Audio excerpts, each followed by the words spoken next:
Happy birthday, EFF! Happy birthday! Happy birthday, EFF! Happy birthday!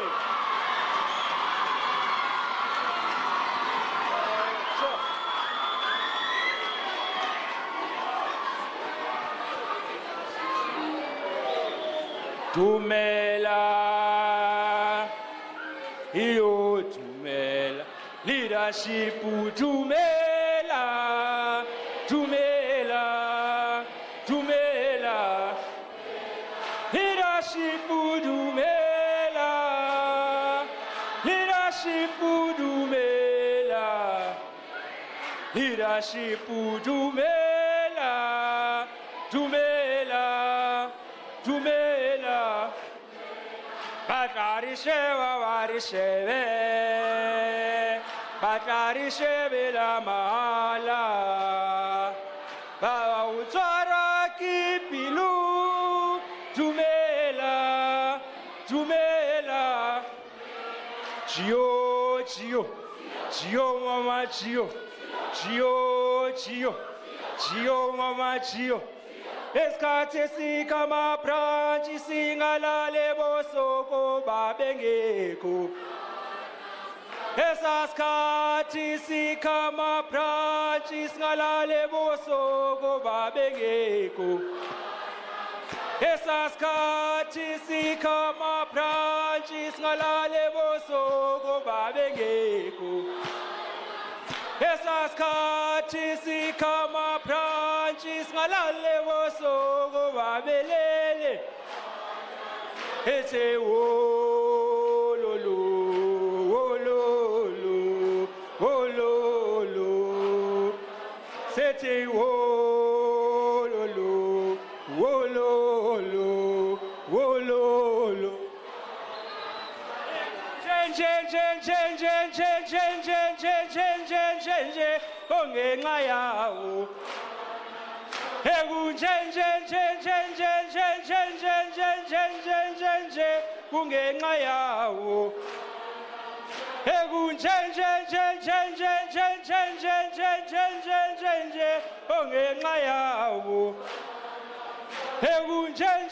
kungenxa yawo ongenxa yawo ongenxa yawo mandla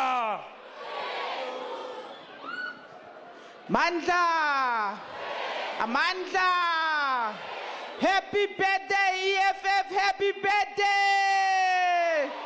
Happy birthday, EFF! Happy birthday! Thank you very much. We are going to start now, fighters. Let's find chairs to sit down.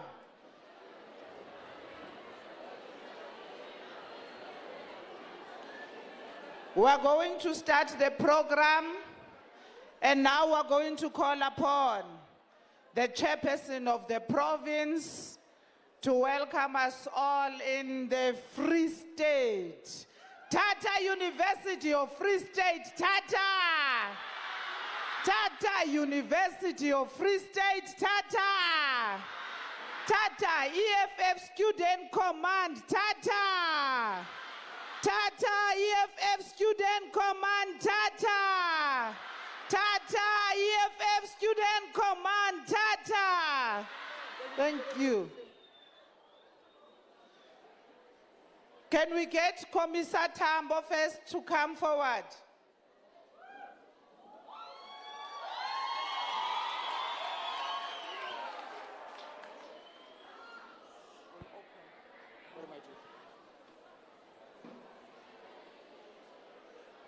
Fighters, we must limit our movement. We are now going to officially open with Nkosi Sikelela. Let's limit our movement and we stand up in salutation, heads off for our men fighters and no movement at all. Commissar Tambo.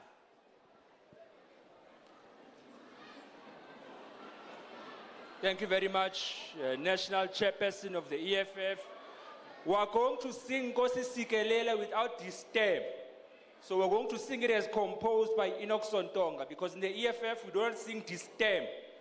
which was sung while African people were being tortured by the apartheid government. So that is why we sing Nkosi Sikelela without the stem, comrades. So let's all stand at attention.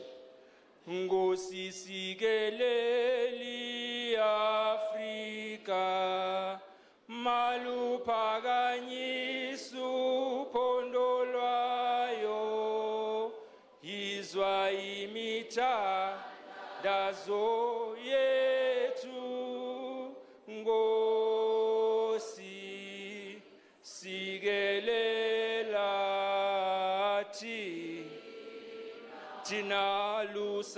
thina lusapho lwayo Nkosi Sikeleli Afrika maluphakanyisu phondo lwayo izwa imithandazo yethu Nkosi Sikelela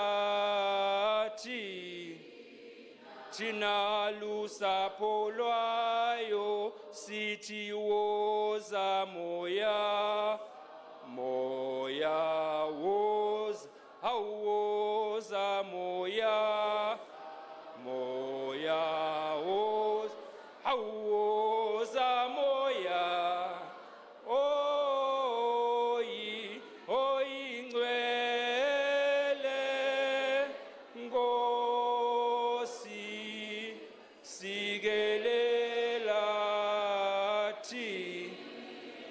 thina lusapho lwayo murena buluka sitshaba saesu ufedise dintwa limatshwenyeho murena buluka sitshaba saesu ufedise dintwa limatshwenyeho osibuluke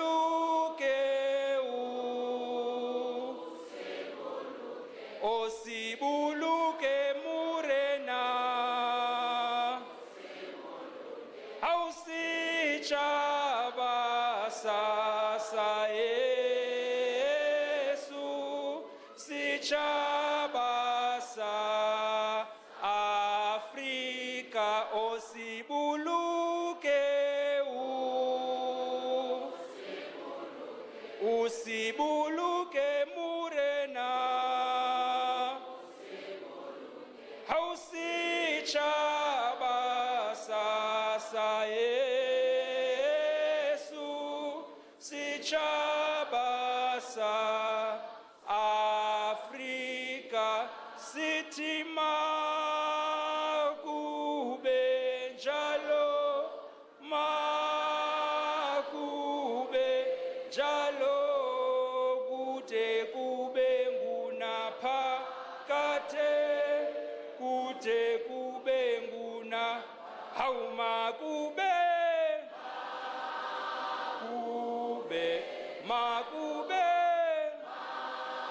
makube njalo kude kube ngunaphakade kude kube ngunapha mandla. Thank you very much, Commissar Tambo. Masibulele. Sibuluka sitshaba sa Africa, not sa South Africa. We are now going to call upon the chairperson to come and welcome us in the province of Free State.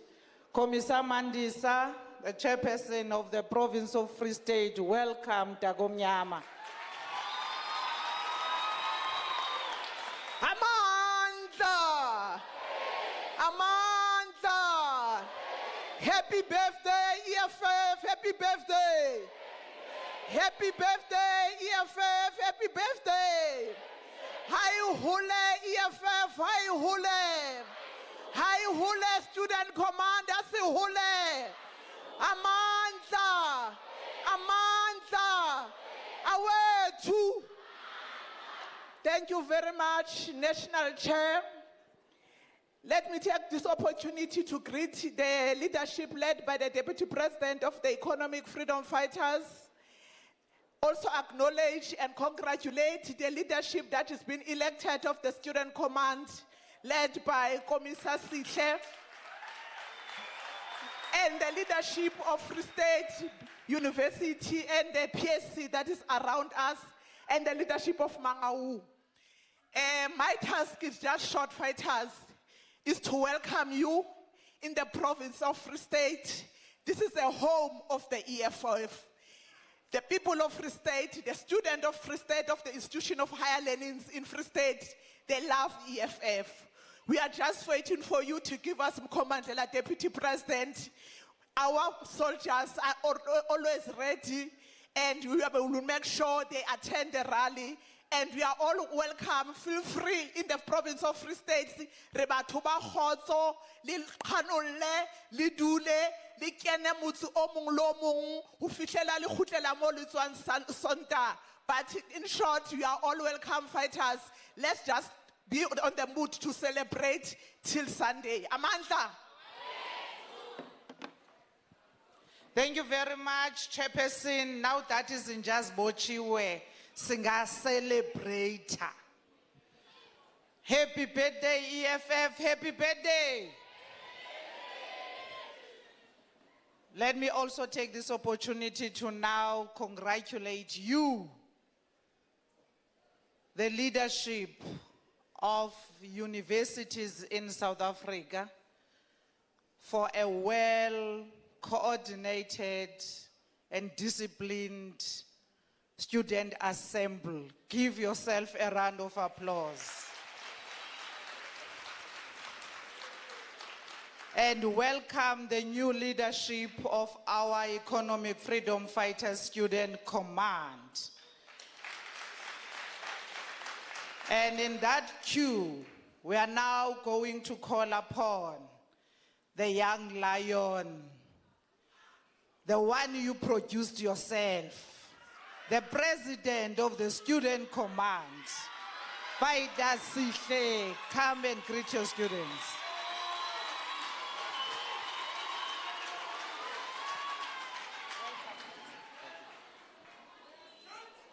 Amandla, Kaweto, Lina Mfunde Kena, Lina Mfunde Kena, Saitat University of Free State, Saitata, Saitat University of Free State, Saitata, Asiboiki Amabulu, Asiboiki, Asiboiki Amabulu, Asiboiki. Asimoiki Plenty Mande, Asimoiki. Asimoiki Plenty Mande, Asimoiki. Asimoiki Cyril Ramaphosa, Asimoiki. Asimoiki Cyril Ramaphosa, Asimoiki. Uzohamba uRamaphosa, uzohamba. Uzohamba uRamaphosa, uzohamba. Thank you very much. Thank you very much to the National Chair. I want to greet the leadership of the EFF that is here, Deputy President, SG, TG, officials and commissars of the EFF. Fighters, before I start, I want to call the officials of the EFF Students Command who are here. Come closer, fighters, the DP, the SG, just to very quickly greet you. These are the leaders that you elected in the National Students Assembly that we had. Mandla, Mandla, Awelto, forward with free education, forward. Forward with free education, forward. Amandla, Amandla, Amandla. Awelto, Awelto. Forward with free education, forward. Forward with free education, forward. Siyayithatha UFS, siyayithatha. Siyasatha CUT, siyathatha. Amandla.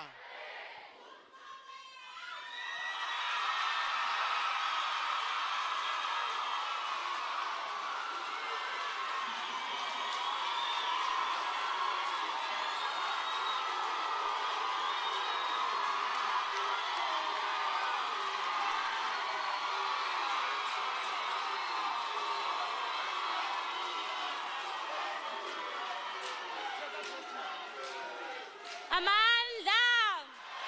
Amandla! Awethu! Awethu!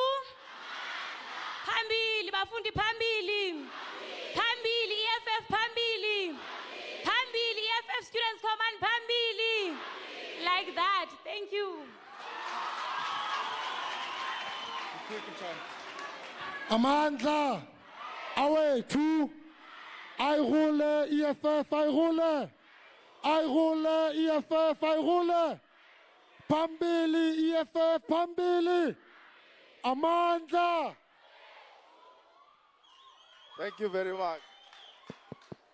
Comrades, mine is not going to be long because the Deputy President of the EFF is going to be the one who is going to be giving us the main meal and giving us the politics, some of which gave birth to the EFF, and why it became necessary 9 years ago for the generation of economic freedom to assemble at Uncle Tom Hall in Soweto.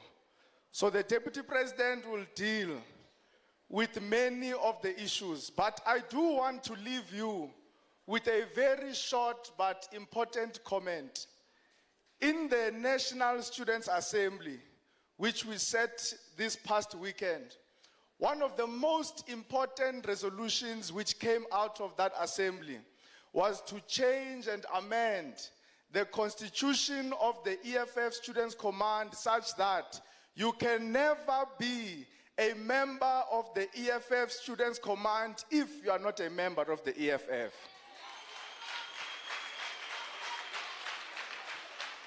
The delegation that you elected to go and represent your views and your branches also resolved that you cannot be a member of the EFF Students' Command if you are not registered to vote. And the importance of such resolutions, Makabane, and this was discussed at length in our assembly, is to say that a lot of the issues we are experiencing at a campus level are largely influenced by the socio-political environment of South Africa. For example, you cannot say you are having accommodation issues in the University of Free State, in CUT, without speaking directly to the question of land. You cannot say you want free education if you don't want to talk about the ownership patterns of the South African economy. Now, comrades, there are 2.7 million people between the ages of 16 and 18. The reason I am saying this number and I am referencing this age group is because these are people who have a potential to register to vote. Now, what is shocking is that out of the 2.7 million people who are eligible, only just over 180,000 are actually registered to vote. So it means that immediately us, as the EFF Students' Command, the only birthday present we can give to the EFF is to ensure that the EFF enters into government. There is no other birthday present, there is no other birthday message which can be more meaningful than the EFF Students' Command ensuring that the 2.7 million youth between the ages 16 and 18, all of them are registered to vote. In the conference, the Deputy President also spoke about 17 million people who are eligible to vote. This includes those who are old as well, but are not registered to vote. If you look at the election results for an organization to take power, it needs roughly about 10 to 11 million votes. So it means that there is a potential for the EFF Students' Command to contribute meaningfully to the electoral victory of the EFF. Now, we are not going to do that if we're only going to concern ourselves with local campus issues. We're not going to achieve that if we're only going to want to be based within the campus issues. Because what we learn from the generation of 76, what we learn from the generation of Steve Biko, is that they understood that student wars must also be community wars. Because this university belongs within an environment. In this university, there is a ward. So it means that the EFF Students' Command, the first program of action that we must have, we must be able to outline how many wards are there which are close to campuses of the EFF Students' Command. And come 2024, it must be the EFF Students' Command which contributed to the first and only revolutionary president of South Africa, which will be our Commander-in-Chief, President Julius Malema.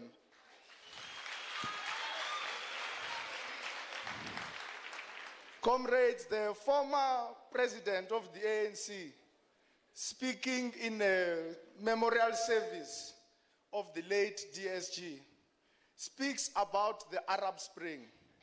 He says that the economic depression of South Africa, the many economic ills which we are experiencing, high levels of inequality, high levels of unemployment, are going to lead South Africa into an environment which will make it possible.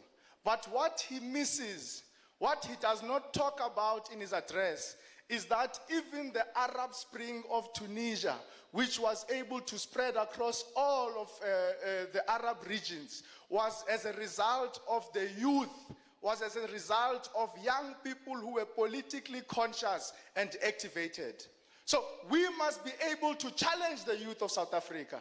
It cannot be that we have so many people who are unemployed, but the youth of South Africa remains quiet. It cannot be that we don't have free education, but the youth of South Africa remains quiet. It cannot be that there are high levels of inflation, but the youth of South Africa remains quiet. You must never think just because you don't have a car, you are not impacted by the increase in petrol prices.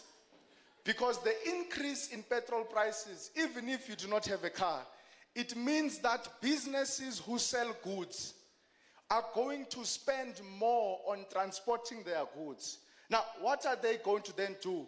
They are going to take that cost and put it onto food prices.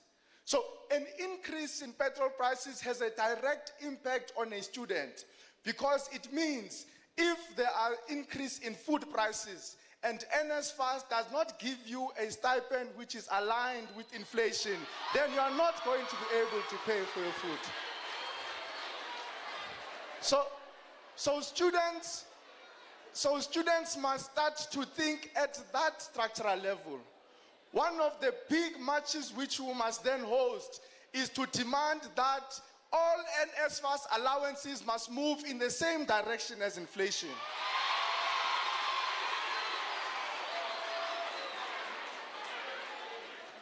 Comrades, I will hold it there because it may be student command members who are here, but like I said, the DP will be the one who will be giving us the much more substantive main meal of the day. But it was important for us to make this emphasis so that everyone living here must know that they have a role to play in ushering in a progressive government in South Africa. We will never be able to realize our revolutionary objective to the fullest at a campus level if we don't have a revolutionary government in South Africa. So my parting words, Comrade DP, is that the birthday present of the EFF Students' Command to the EFF has been ordered, and it is only going to arrive in 2024 when we put the EFF into government. Amandla awethu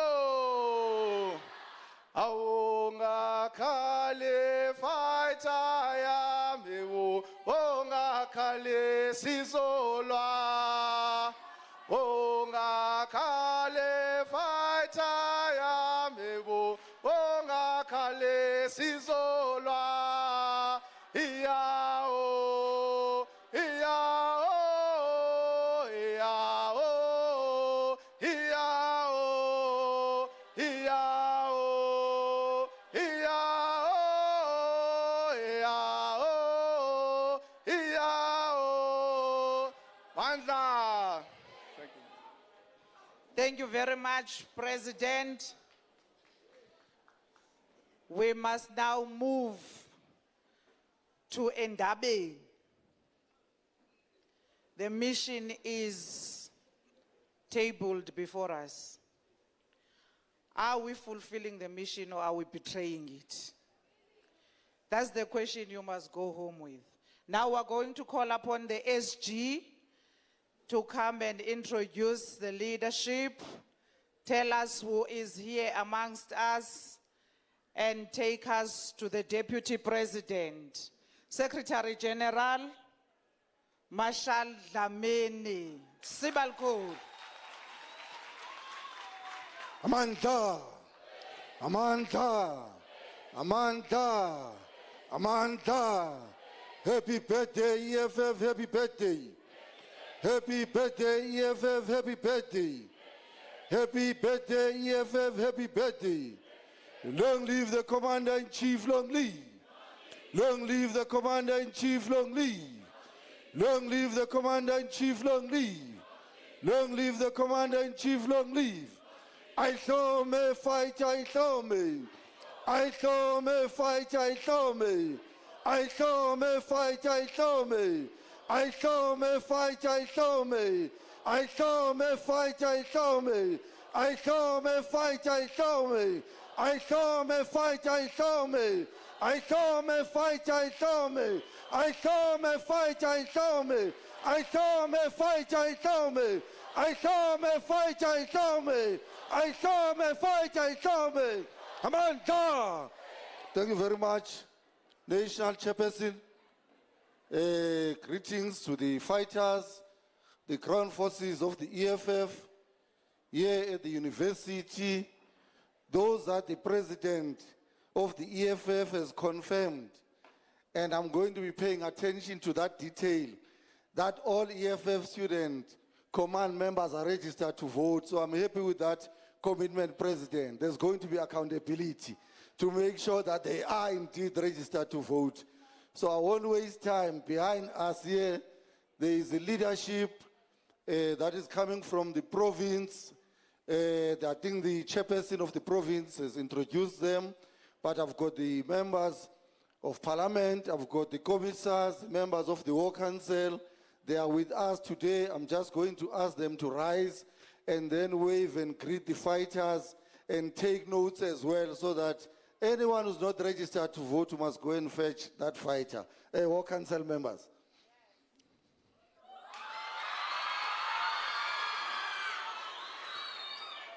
Thank you very much. From the officials, we've got the Treasurer General, Commissar Ompile Mawotwe. She's here with us today, Commissar TG. Mandla! Let's go, fighters. 1, 2, 3, 4, 5, 6, 7, 8, 9. Happy birthday, EFF! Happy birthday! Thank you very much, TG, with us. The one who's chairing the session is the National Chairperson, Commissar Veronica Mente. Commissar Chairperson. Thank you, Nobala. You didn't do the countdown with the TG properly. Una 1, Una 2, Una 3, Una 4, Una 5, Una 6, Una 7, Una 8, Una 9. Sipilele, fighters, Sipilele. Thank you very much, Chairperson. Without waste of time, Let me call the second in charge in the EFF, a ground force, a commissar who knows how to work the ground and get the work done himself. The one who doesn't just go and give an instruction. He goes to the ground and makes sure that the work is done himself, from the branches to the regions to the province. Our chief whip, who's leading the battalion in parliament, the deputy president of the EFF, Commissar Floyd Shibambu, deputy president.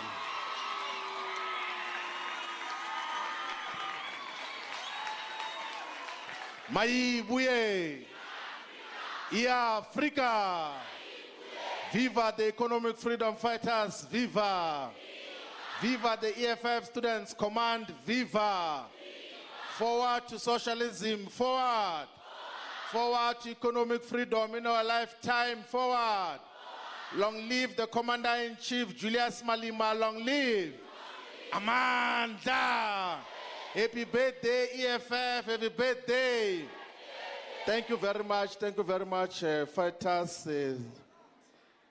The Secretary General of the Economic Freedom Fighters, Commissar Marshal Dlamini, the National Chairperson, Treasurer General, the President and the officials of the Student Command, and the commissars from the CCT, the leadership of the province, of the region, the leadership of the EFF Students Command here in the University of Free State, but most importantly, all of us ground forces of the EFF who are here today.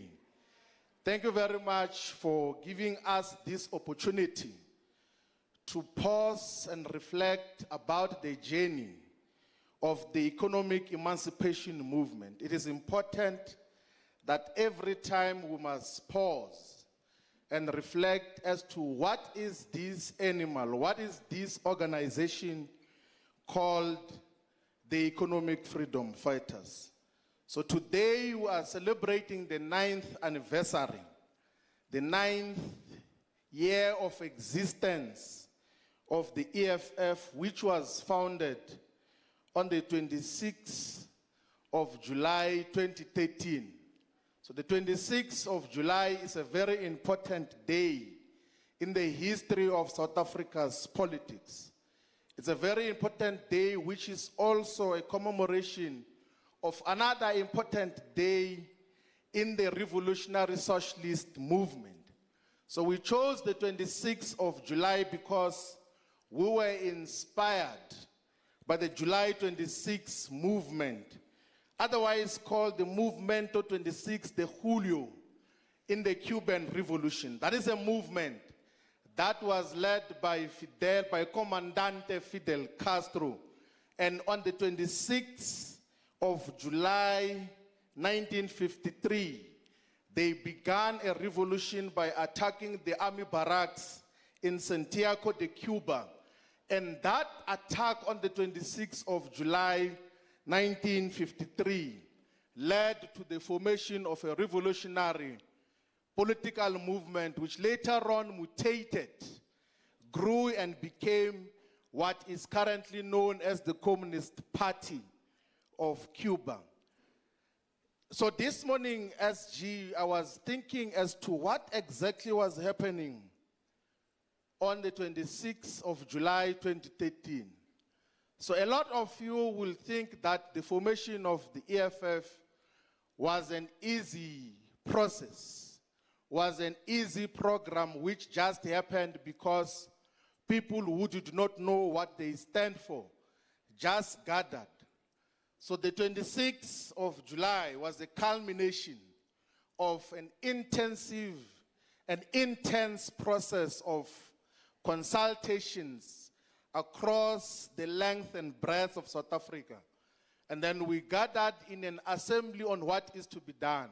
So we called a National Assembly on what is to be done, which started on the 26th of July 2013 in Soweto in Johannesburg,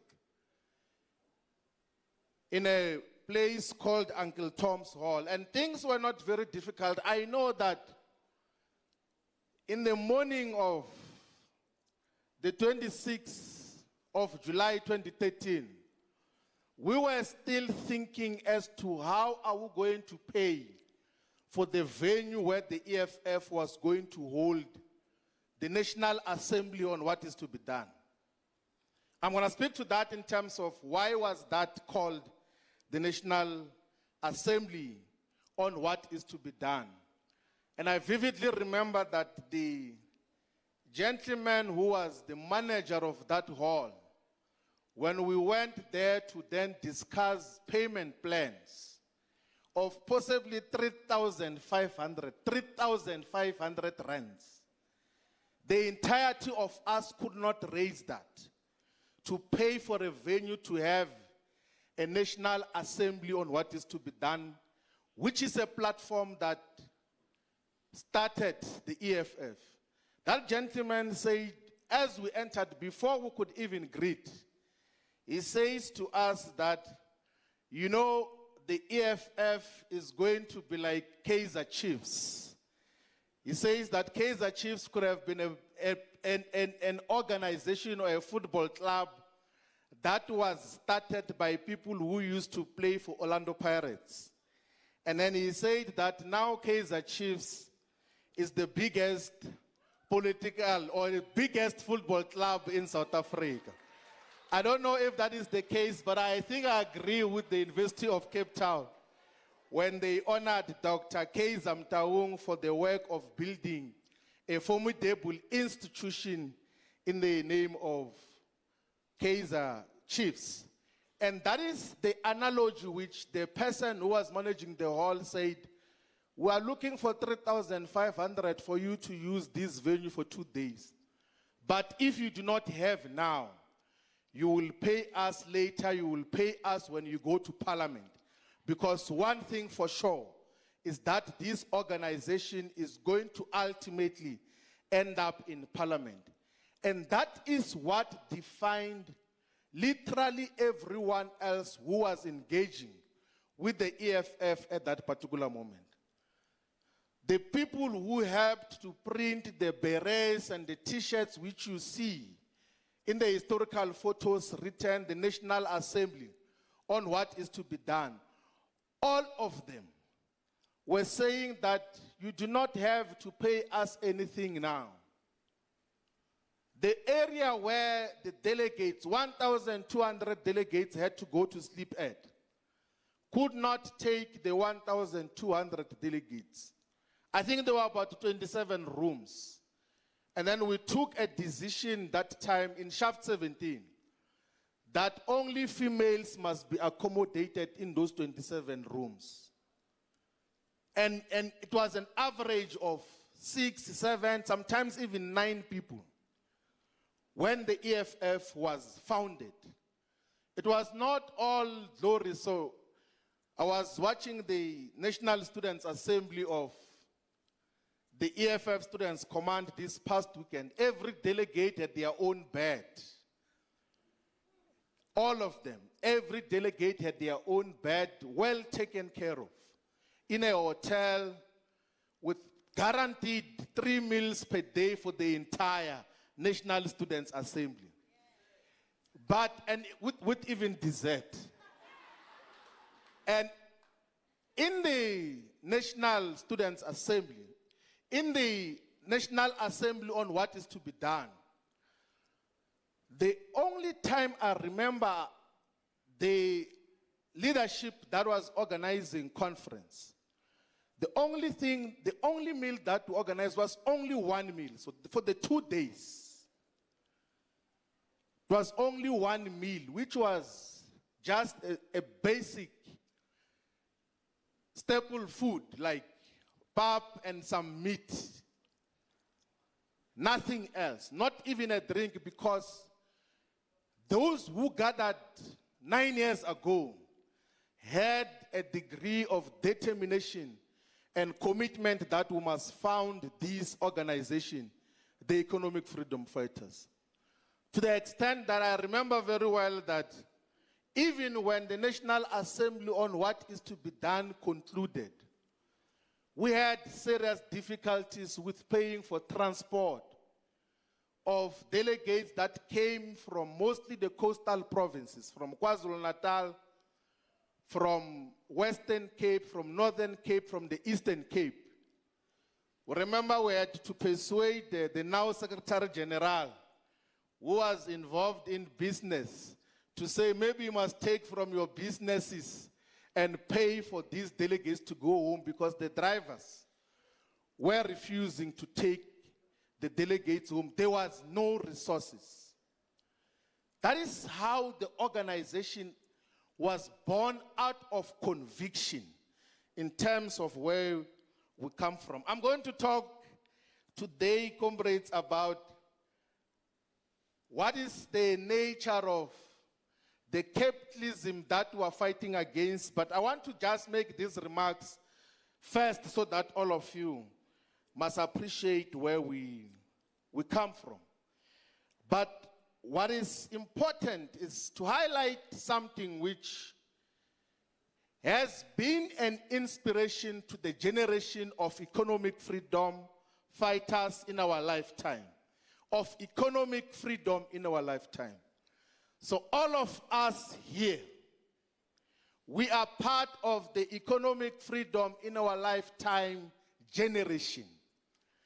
There have been very few generations in the history of South Africa that got to reshape and shape the nature, content, and form of politics in the development of society. And the generation that we can speak about historically, that got to shape the content, the form and nature of South Africa's politics, was a generation of the early 1940s called the Freedom in Our Lifetime generation. So the generation that started the Congress Youth League, and who are these people? It's Anton Lembede, it's Mxolisi Majombozi, it's A.P. Mda, it's William Nkomo, it's Oliver Tambo, it's Nelson Mandela, it's Albertina Sisulu, it's Robert Sobukwe. And they become an impactful generation because they did not just talk about politics, they organized themselves, they set themselves a clear generational meeting and mission which said, freedom in our lifetime. They said that in our lifetime, when we are still alive, we are going to realize freedom. And why did they do that? It's because prior to that generation of freedom in our lifetime, the nature and form of politics that existed, particularly in the Congress movement, was collaborationist. They were fighting together with the stooges of apartheid. So the ANC has never been revolutionary in terms of where it came from. But you had this generation of freedom in our lifetime. All of them, even those that did not say anything in meetings, by virtue of being part of that generation, they are considered and recorded in history as having played an important role in the freedom, the political freedom of South Africa. It's a generation of Anton Lembede. We'll talk about that one day, of Robert Sobukwe. If you study each and every one of those, despite the fact that some of them later on got to sell out, some of them got to take a much more modest approach to the struggle for freedom. But as a generation, they are a generation that led the defiance campaign. They are the generation that organized the Sharpeville protest action, the anti-pass protest action. They are the generation that started Umkhonto weSizwe and took up arms to fight against apartheid and colonialism. That is the generation of freedom in our lifetime. And without even an inch of doubt, we must not be ahistorical when we spoke about economic freedom in our lifetime. The inspiration primarily was the inspiration from Anton Lembede, from A.P. Mda, from William Nkomo, from Albertina Sisulu, from Robert Sobukwe, from all those leaders who said that we have seen all of you pretending to be fighting against apartheid and colonialism, but you allowed the apartheid government to come and address your conferences. You allowed the apartheid government to talk to you like your children. You are busy sending petitions to the Queen in Britain. So before the freedom in our lifetime generation, the method and form of struggle in the Congress movement was to write petitions and letters to the Queen to ask for certain rights for the civilized black men. They were not even fighting for the liberation of all black people. They were averse to an idea that there must be one person, one vote. It only got to happen with a generation that said freedom in our lifetime. And that is where we take a leaf and inspiration and say economic freedom in our lifetime. What that means is that ourselves, when we are still alive as a generation, we are going to witness, we are going to live in an economically emancipated South Africa. In the same way, the generation of freedom in our lifetime led South Africa into what is relatively freedom, because political freedom has been opened. Another important generation in the history of South Africa's politics and society is the Black consciousness generation, when all political parties were banned. The generation that was led by Steve Biko is the generation that got to mobilize the entirety of society. They led not only students, they led everywhere. They led in communities. They provided the ideological tools of analysis. They provided the ideas that spurred everyone else into clear agenda of what we're fighting against. That is the generation that inspired Onhopotse Tiro. It inspired Tsietsi Mashinini. It inspired Hotso Siahlulu. Hotso Siahlula in 1976 was the age of 18 years. And when the 1976 generation, Solomon Mahlangu, when most of them went to exile after the uprisings in Soweto, Hotso Siahlulu said that we cannot trust the ANC, we cannot trust Umkhonto weSizwe.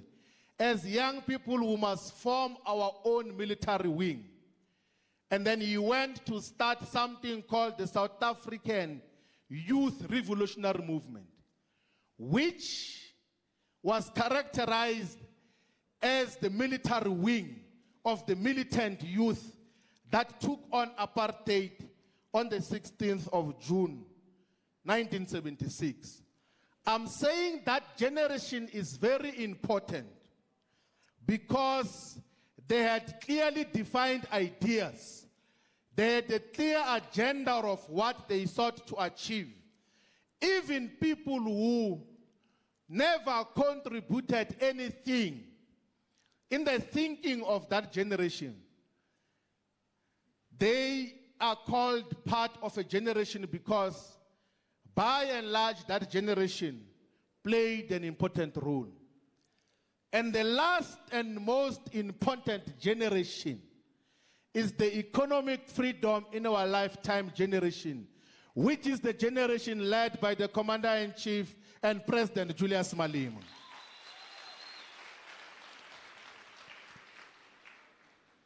You know, fighters, there have been so many political leaders here in South Africa, youth leaders, and some even led for a very long time.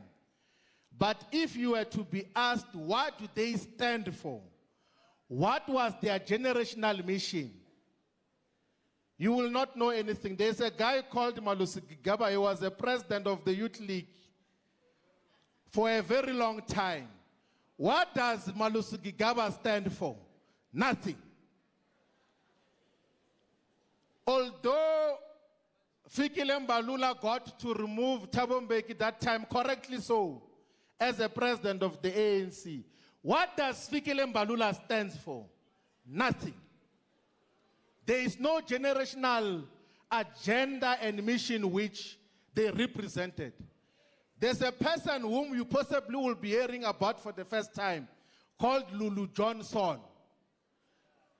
He represented nothing. But ourselves, we are part of an economic freedom fighters generation. Economic freedom in our lifetime generation. It will be ahistorical.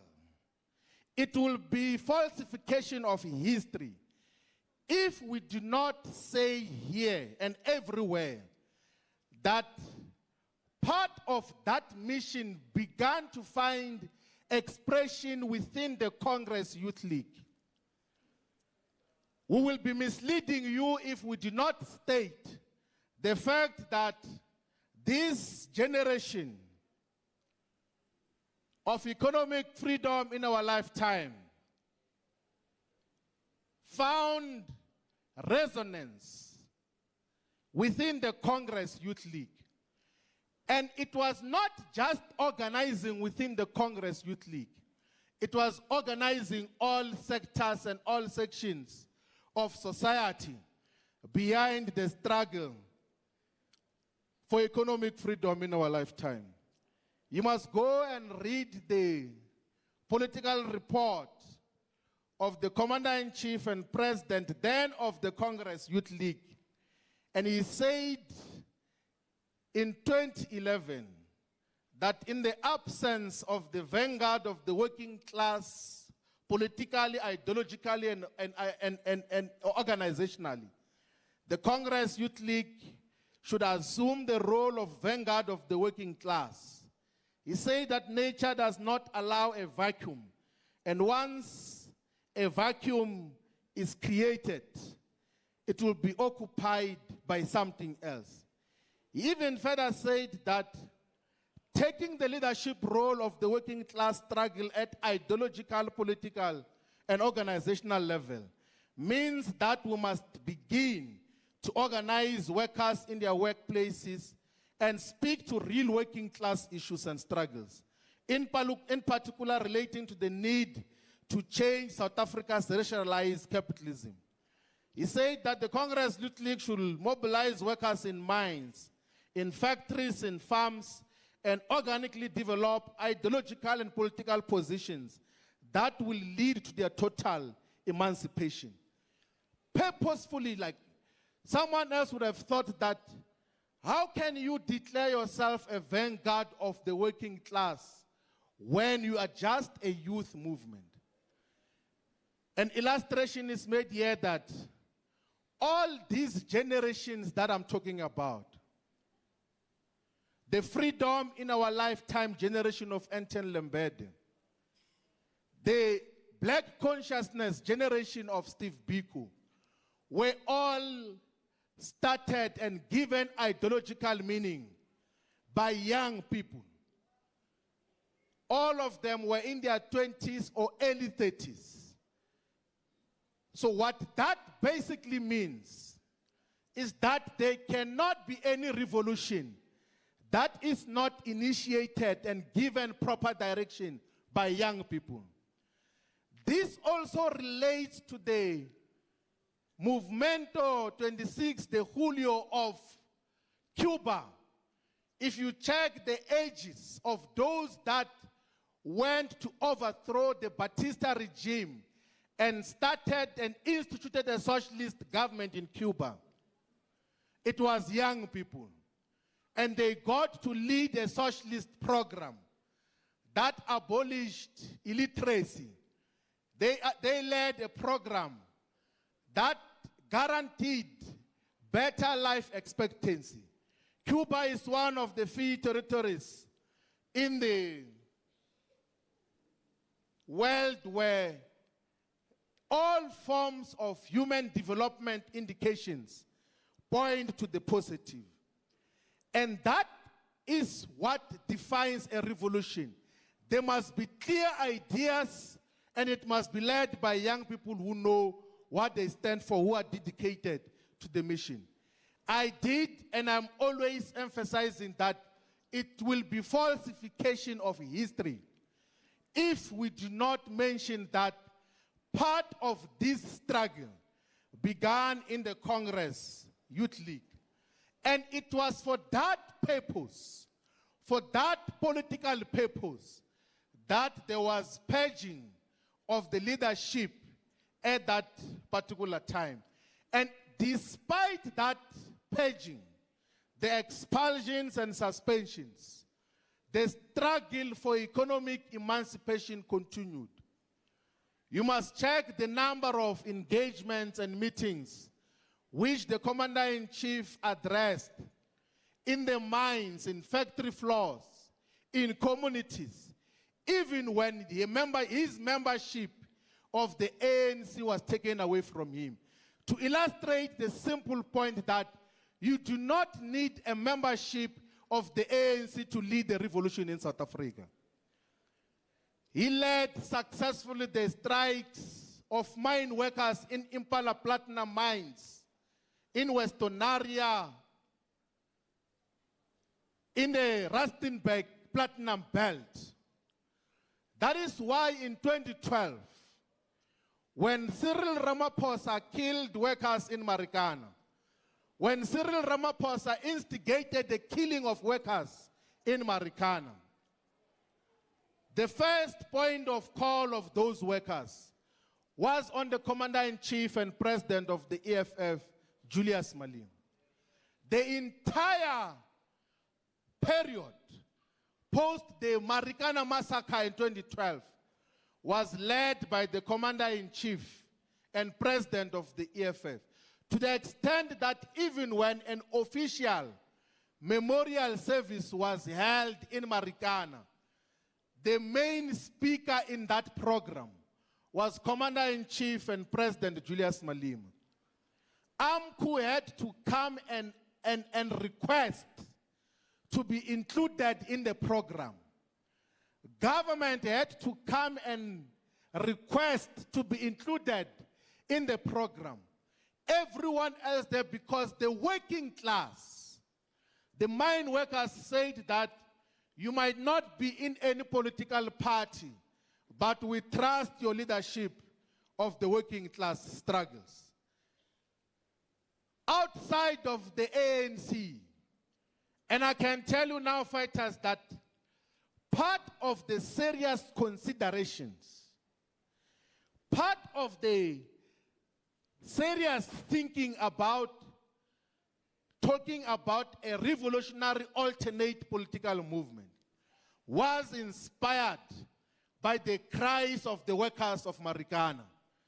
That is why after the 26th and 27th of July 2013, where the EFF was founded, the official launch of the economic freedom fighters took place in Marikana to commemorate and honor the inspiration that came from Dineni Mambush Noki, who was killed by Cyril Ramaphosa in Marikana.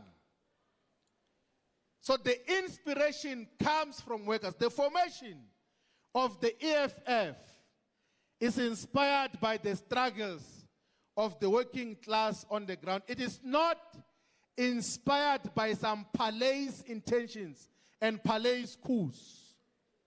It is not like an organization which was formed and died after a few weeks, called COPE.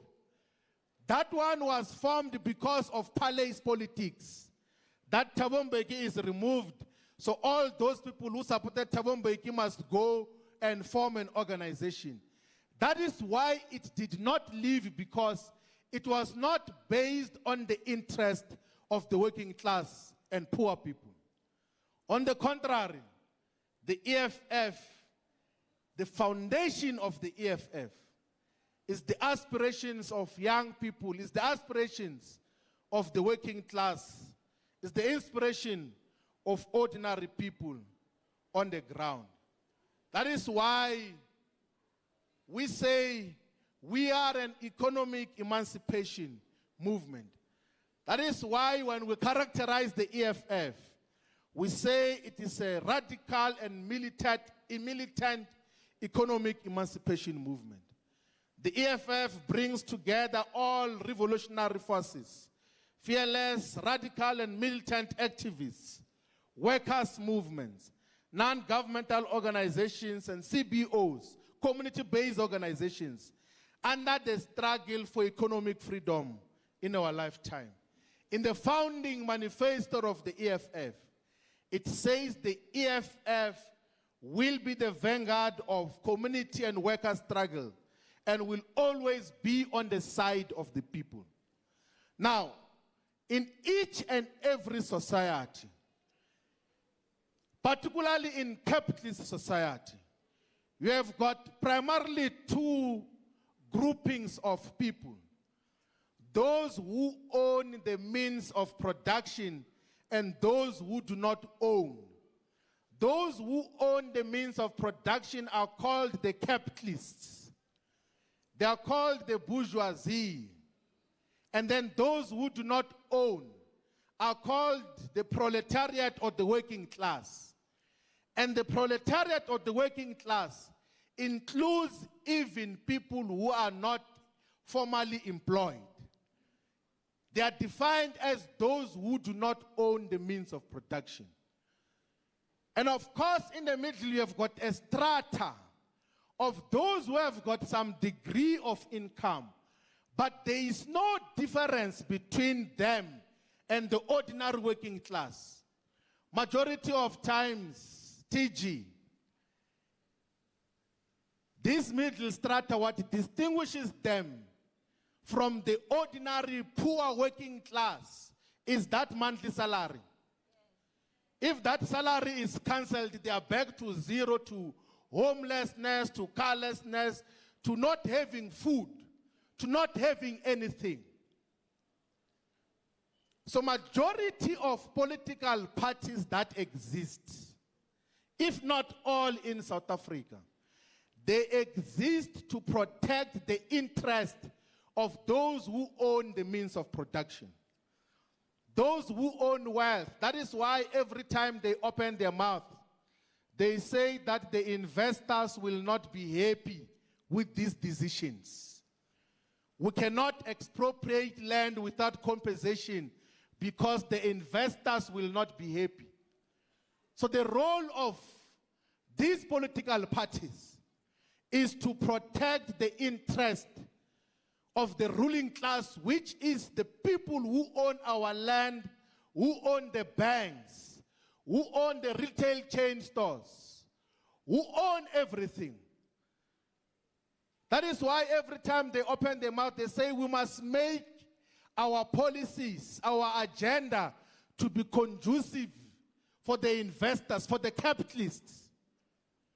That is the role of the ANC, of the DA, every time they talk. They want to benefit and protect the interest of the bourgeoisie and the rich people. That is why when there is a problem in Eskom, the solution of Ramaphosa yesterday, he was blowing hot air on television saying that our solution will come from the private sector. And who is the private sector? Is the white capitalist class. So every solution which these political parties think of is solutions that includes the white capitalist class benefiting. If there is a problem of water, when you say solution, they say, let us go and get the private sector. It will help us. When there's a problem with South African Airways, they say, let us sell it to the private sector. To the capitalists, they will help us. When there's a problem of education, all solutions. They say, let us get the banks to loan money to students. That is the solution that always comes from these political parties. Now, the EFF is distinguished from all these political parties because our interest is the interest of the working class and the poor. So in this struggle between the working class and the poor, the EFF, between the bourgeoisie and the working class, the EFF is unapologetically on the side of the working class. We are an organization that represents the interest of the working class, the propertyless masses of our people, who are always the majority. We are an organization that is on the side of the people. That is why we say, let us expropriate land without compensation for equal redistribution. And we even say that the demographics of land ownership in South Africa must be reflective of the demographics of South Africa. Because we, black people, are 80% of South Africa, we must own 80% of South Africa. But currently, if you go and check the reports of the Surveyor General, the white minority, few white people, own 80% of South Africa's land. And that is what we seek to change. We are an organization on the side of the people. That is why we say we must nationalize the banks, the mines, and other strategic sectors of the economy so that we can benefit the people. It cannot be correct that we have got, beneath South Africa's soil, we have got the most useful, precious, industrial, and energy minerals and metals.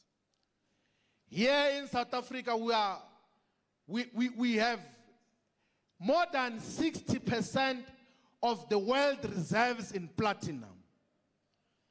We are one of the biggest producers of gold. We have got coal resources that can last us more than 500 years. We have got gas. In the Mossel Bay area, there is discovery of oil.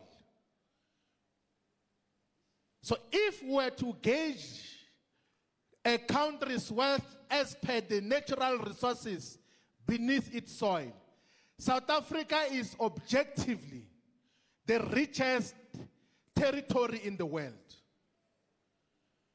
But that wealth is currently benefiting few individuals. Few individuals who are not even here in South Africa, they are in Britain, they are in America, they are in Australia. The biggest companies that are exploiting resources in South Africa are owned by the white minority capitalists, some of whom are not even residents here in South Africa. So we, on behalf of the people, the EFF says, let us nationalize, let us discontinue private ownership of the mines, the banks, and other strategic sectors of the economy.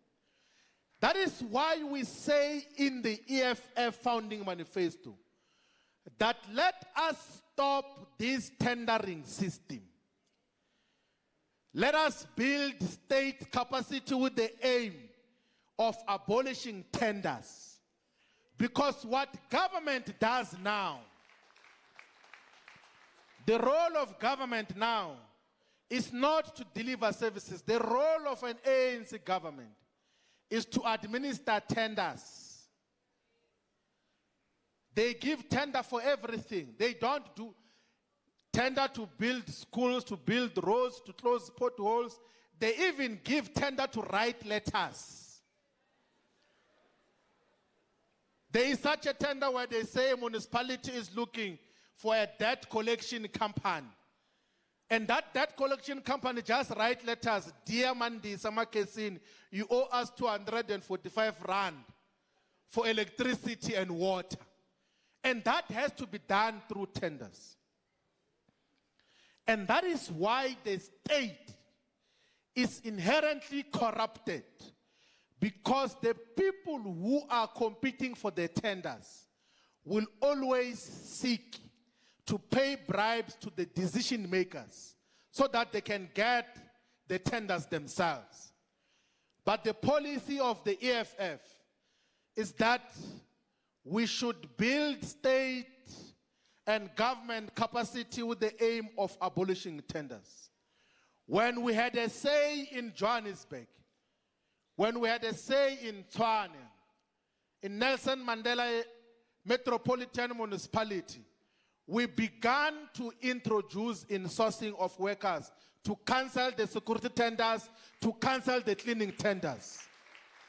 In Johannesburg, the workers who used to be paid by a tenderpreneur, by a person who had a security contract, they used to be paid 2,000 rand to 3,000 rand as a salary per month, with no pension fund, with no benefits, with no clearly lived days.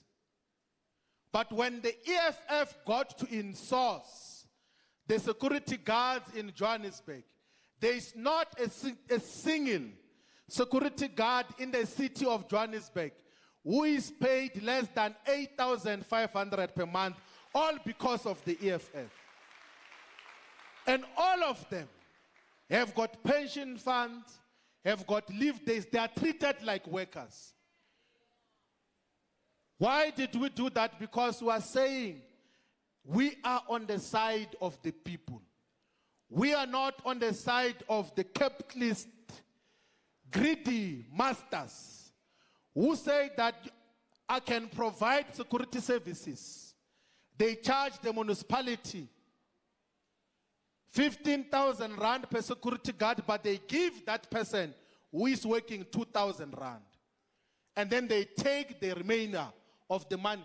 And the ANC maintains that because their leaders want to be bribed, they want to eat out of this tendering system.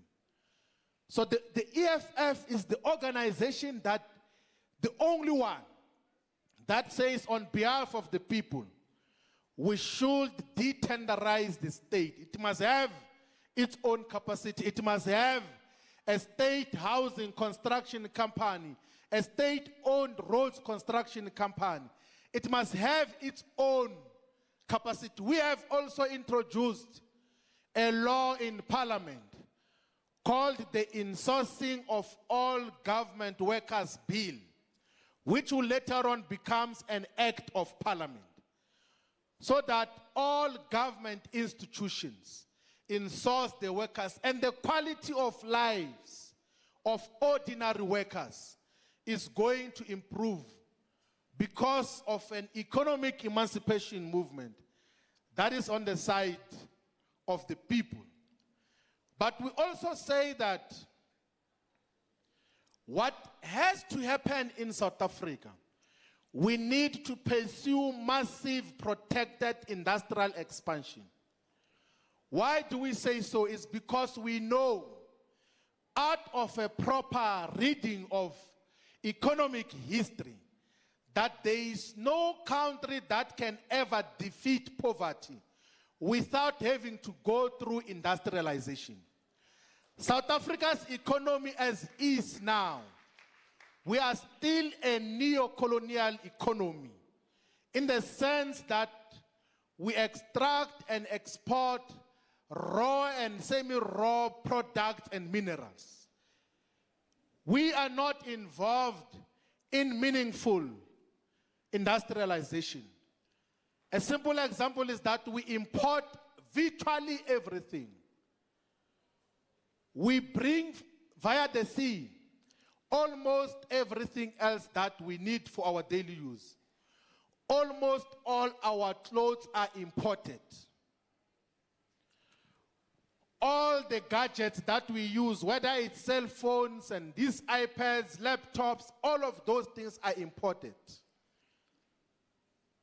The electronic household appliances, fridges, microwaves, all of those come through the sea. Just how many jobs were we going to create if we were doing those things ourselves? This crisis of unemployment, where you have got between 12 and 15 million people who are jobless, was going to be resolved if we had massive protected industrial expansion. So our pursuit for industrialization is to create jobs for all the people, because we are an organization that is on the side of the people. We import everything. It's not a joke that we even import toothpicks as well. Go to any of your retail stores there, you will find toothpicks made in China.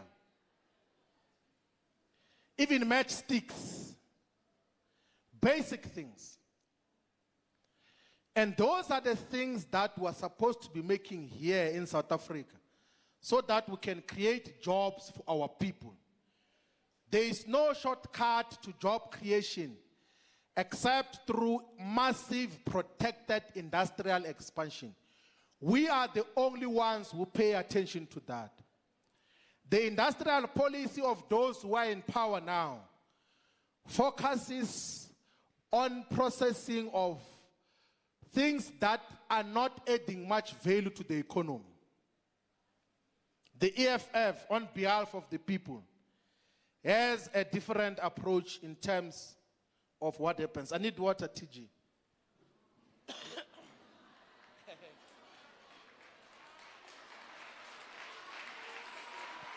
Cheers.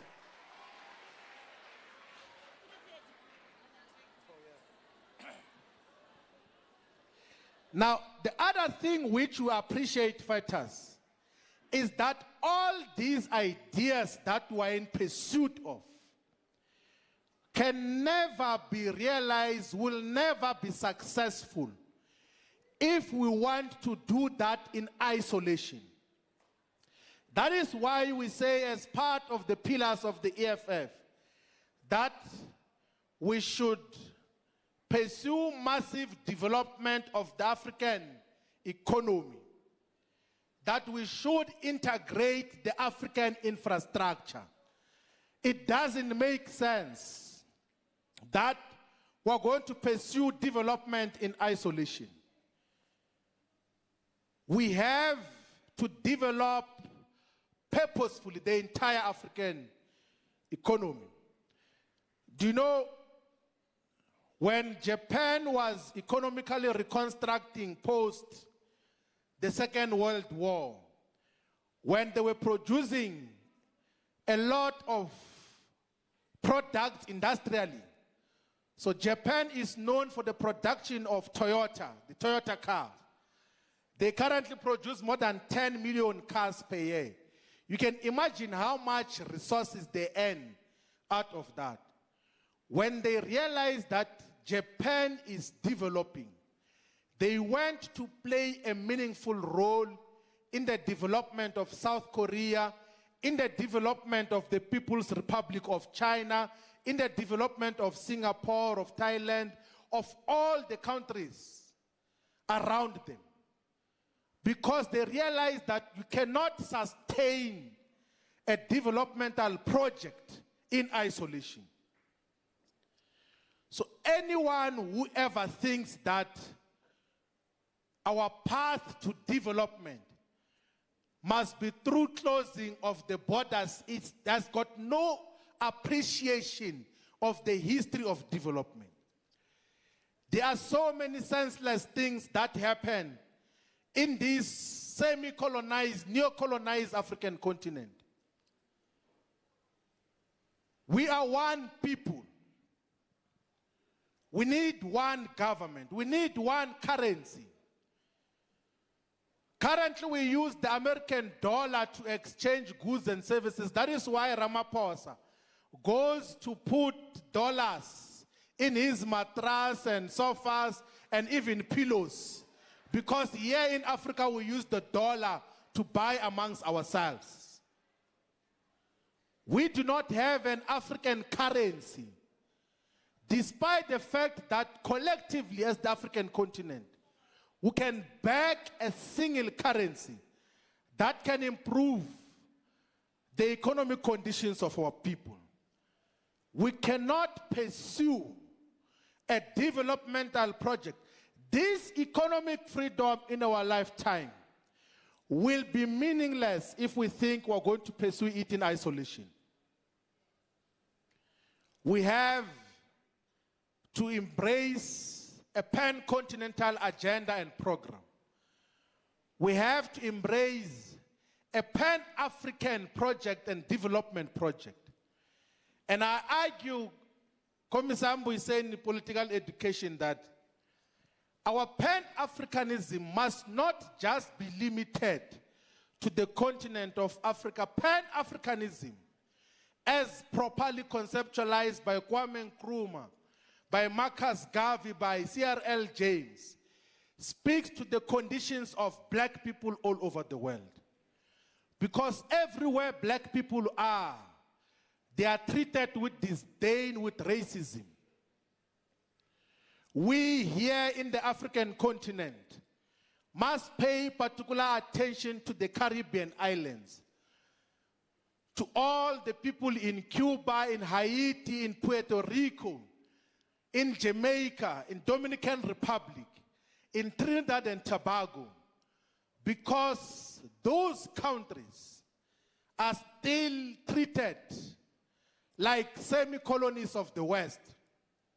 In Martinique, where Frantz Fanon was born, the French government still treats that area, which is majority black, as part of their territories. There is 17 territories of black people there, which are under colonial rule. And majority, if not all of them, are not allowed to participate in the elections of the mother countries that have colonized them. But when a president is elected that side, they say that person is a president of a territory who did not elect him. You must go and pay attention to the people of Puerto Rico. Whoever is elected as a president of America is automatically a president of Puerto Rico. The destabilization, the assassinations that are happening in Haiti are being sponsored by the French government. It is only up until recently that the country called Barbados had declared full independence from the British colonial masters. It is less than 10 years ago that Jamaica had to remove from their national anthem that God must save the King of England, the Queen of England. So we still have a lot of black people all over the world who are oppressed. That is why our Pan-Africanism must pay particular attention to all the black people, to all the people of African ancestry in the diaspora. Brazil has got the second biggest population of black people after Nigeria in the world. People of African ancestry. But in Brazil, the darker skinned people, people who look like me and you, are second citizens, are the lesser race. They are treated with disdain. They can be excellent on so many things. But those who are in charge of the country there are those who are not of African ancestors. Our Pan-Africanism should seek to liberate all black people everywhere.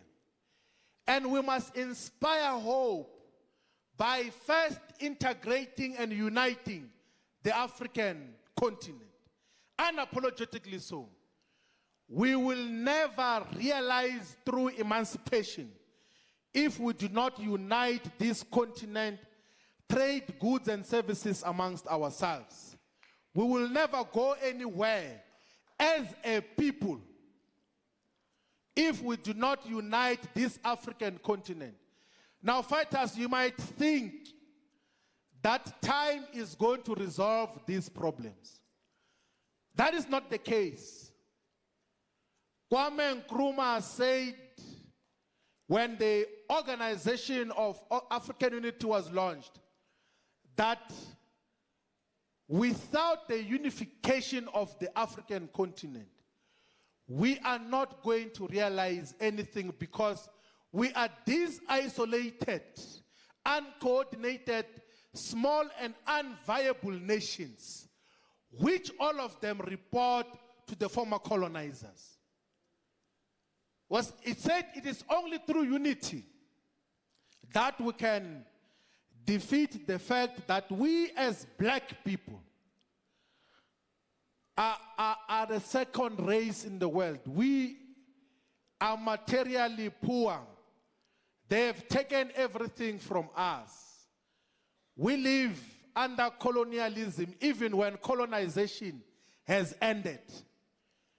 And the EFF is the only organization that is an anti-colonial organization and a movement that seeks to liberate black people not only in South Africa but in the entire African continent and the African diaspora.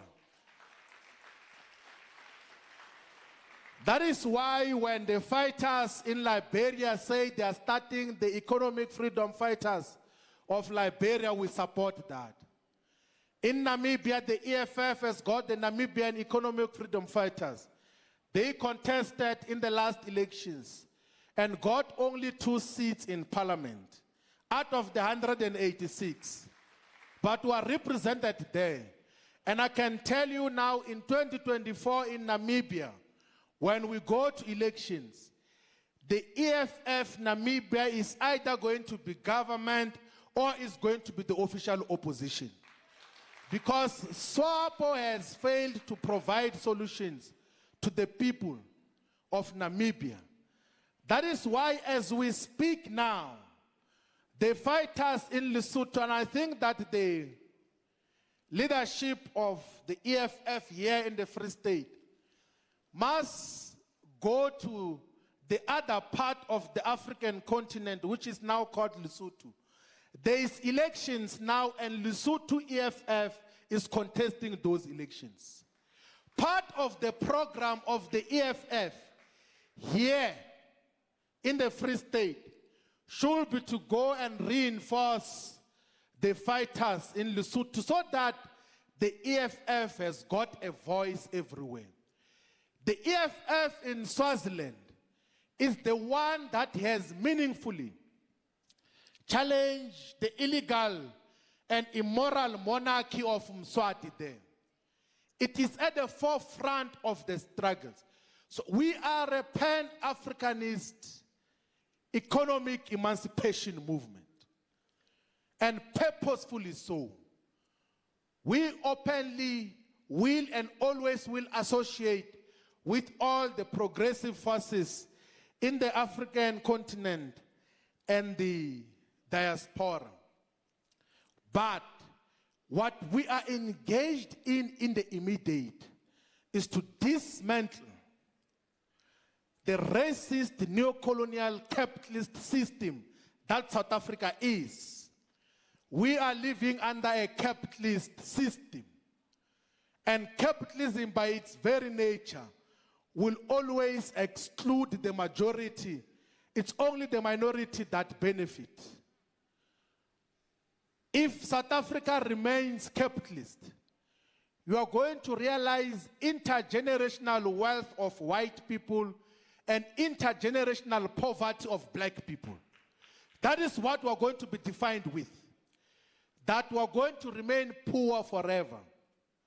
We are going to remain slaves of white people. What that means is that all of us who are here today, even those of you who are going to live up until 100 years, even those of us who are going to live above the age of 90, We can die, all of us, and white supremacy still remains, to the extent that our great children will still be saluting white people, will still be domestic workers of the great-grandchildren of white people.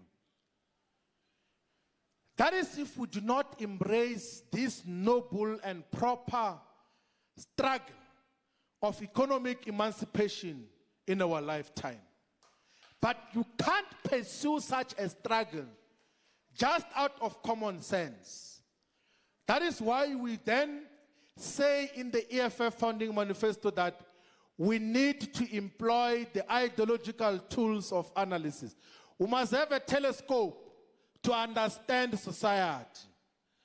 We must have lenses, we must have spectacles to understand just what is the form and character of the capitalist system that we're fighting against. And then we become, as an organization, a Marxist, Leninist, and Fanonian organization. There is no other theory that can inform a proper understanding of capitalism outside of Marxism. You know, fighters, you must go and majority because we are students here, you must go and read a speech by the sitting president of the People's Republic of China, Xi Jinping, when he was commemorating the 200th birthday of Karl Marx. He says there that the Chinese Revolution and the development of the productive forces in China would have not been as rapid as it has happened if it was not through the guidance of Marxism. So someone will ask you, where has Marxism worked? It is working in China. In 1978, China was poorer than Ghana, was poorer than South Africa in terms of resources. Presently, China is the second biggest economy in the world. It has taken more than 800 million people out of poverty, out of absolute poverty. And the entirety of the leadership of the Communist Party of China, they are saying this all because of a proper application of Marxism. So Marxism is a tool which we are utilizing as the EFF because we have witnessed that you can take people out of absolute poverty through proper application of Marxism. Why is it the only tool and lenses through which we can realize rapid development? It's because when you are producing the productive forces and developing the productive forces for the common good, it will happen far much speedier than when it is under a capitalist society. In a capitalist society, they do things for profit. They want to build roads and infrastructure only if such is going to make them profit. Not because there is a need for roads and infrastructure. The capitalist system produces food for profit purposes, not because there is hunger. So the capitalists produce food not because they want to give food to the hungry. It's because they want to make profit out of the trading of food. That is why when there is no more money for the people, they destroy the food. That is why when there is overproduction of food and basic consumables under a capitalist system, the capitalist system goes into a crisis. So the crisis of capitalism is a crisis of overproduction and underconsumption. And that requires money. So Marxism is the only sensible ideological framework upon which we are going to realize collective development. Kwame Nkrumah said that when he said, let us unite as the African continent, he also said that we should constitute an African socialist government that relies on scientific application of Marxism. That is what he got to say. But also we are guided by Vladimir Ulyanov Lenin. We must all of us go and study and understand what Lenin stood for. He is one who said when he led the revolution in Russia, that if you give me one generation of young people, just one generation, I can influence and change the whole world. And the revolution that Vladimir Lenin led in Russia got to change the lives of so many people. The successes of so many anti-colonial struggles, the struggles against colonialism, were inspired by Leninism, by a Leninist approach. He is the one who taught all of us on how we must organize ourselves as a working class organization, as an organization that is on the side of the people. We learn from Vladimir Lenin. So in the section 6 of the EFF Constitution that speaks about organizational democracy and principles, those principles we learn from Lenin. The EFF Students' Command included the same principles in their recent past National Students' Assembly. The principles of democratic centralism, of criticism and self-criticism, of hard work, selflessness, love for one another. That is what Lenin teaches us, because you can't have a revolutionary organization that is just dealing with contemporary issues every day without a clear framework of what is the ultimate aim. So our anti-capitalist struggles are also informed by Vladimir Lenin. We are also a Fanonian organization.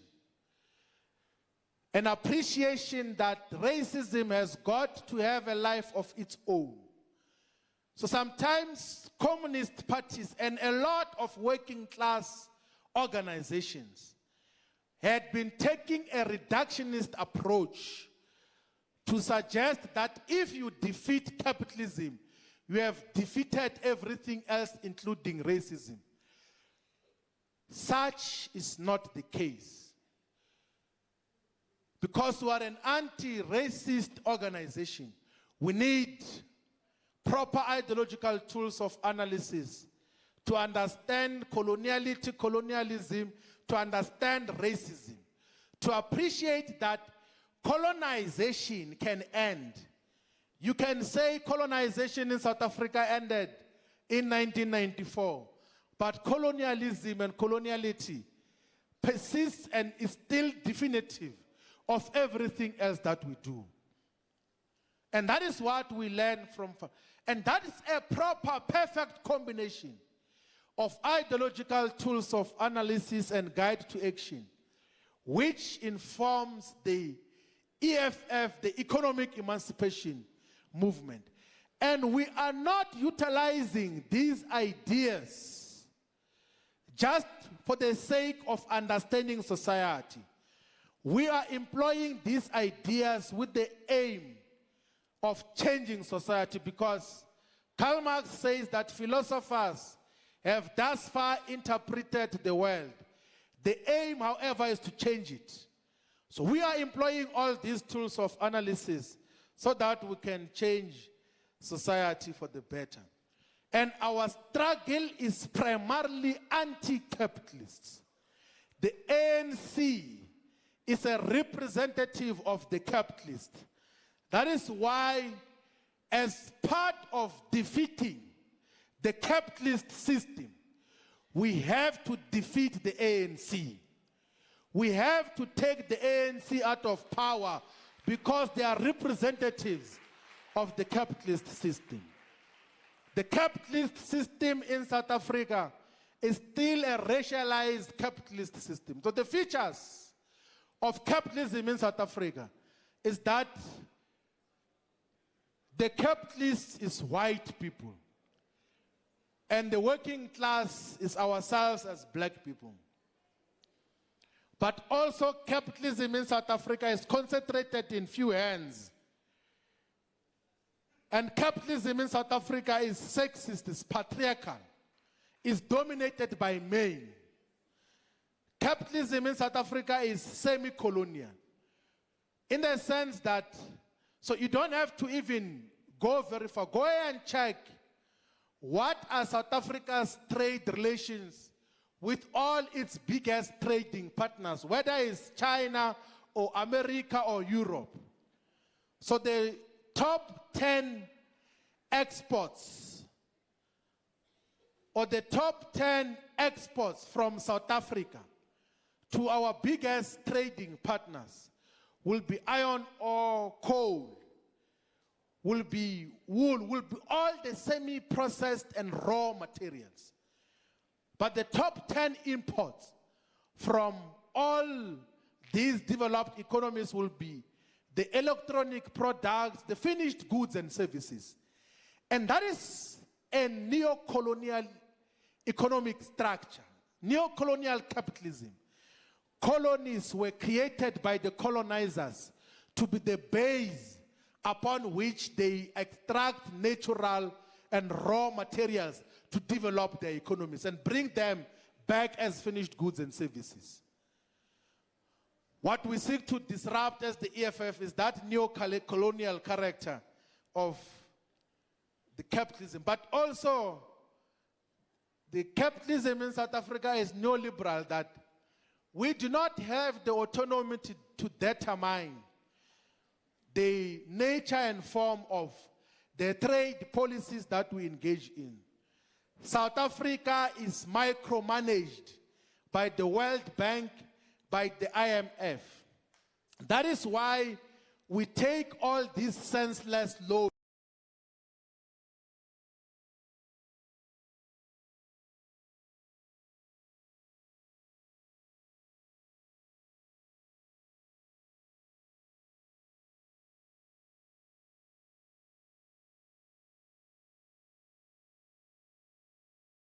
instrument to micromanage what are supposed to be independent countries in terms of policy direction and economic policy content. So the rating agencies, the ones that say South Africa is eligible for debt, for this and that, they are used to micromanage our country. They are the ones who have got the final say on what should happen. All the things that Ramaphosa was talking about energy policy yesterday, are resolutions of the World Bank and the IMF. That is why South Africa and ESCOM get discussed in the British Parliament. That is why the President of America announces, even before Ramaphosa speaks, that they are going to decommission all the coal power stations in South Africa, meaning they're going to close.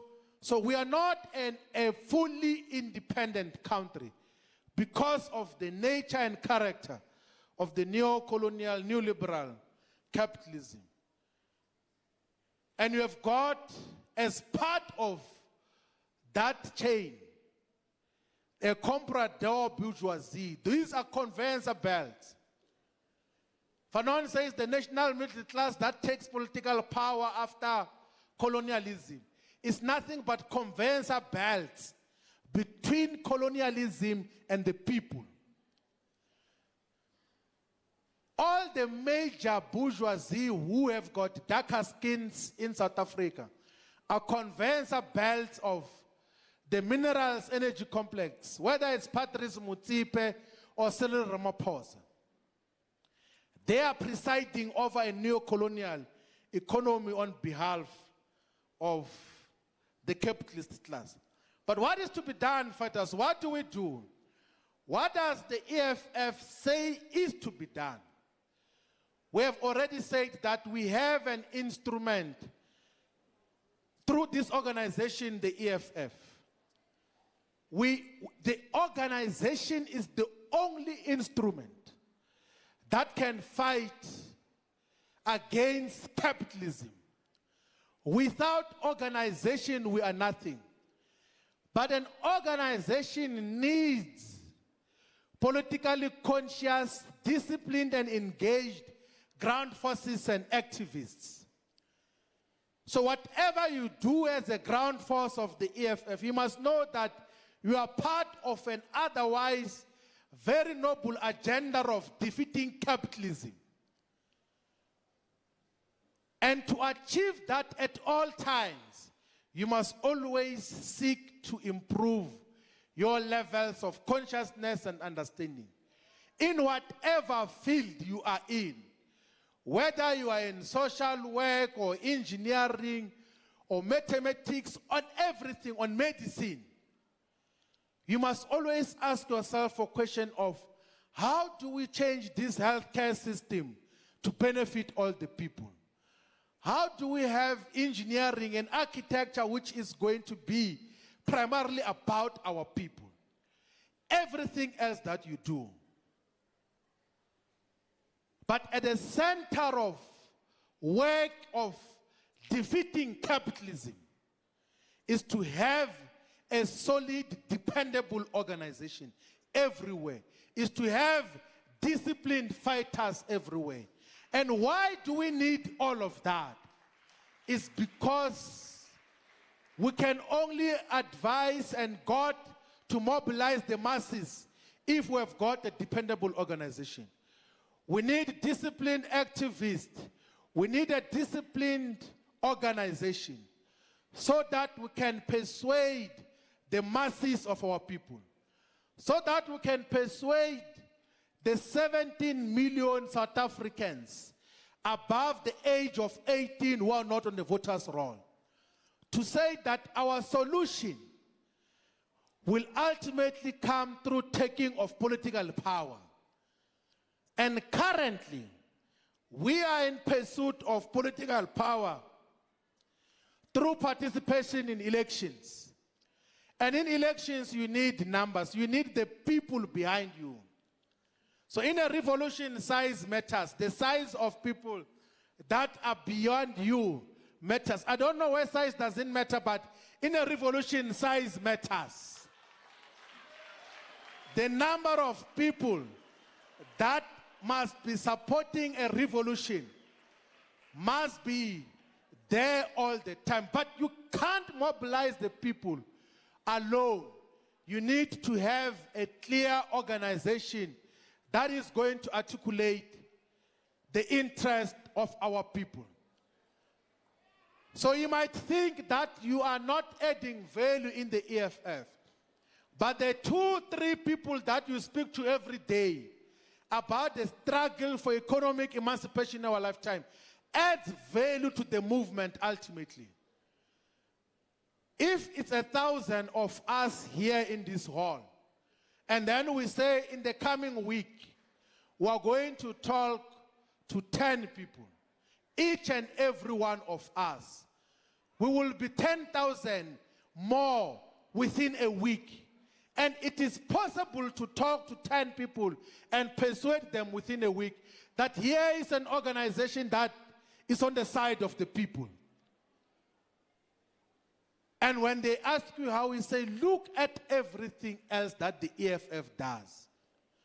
To celebrate the birthday of the EFF, we go to Boikutsho, home of aged people, where our people are.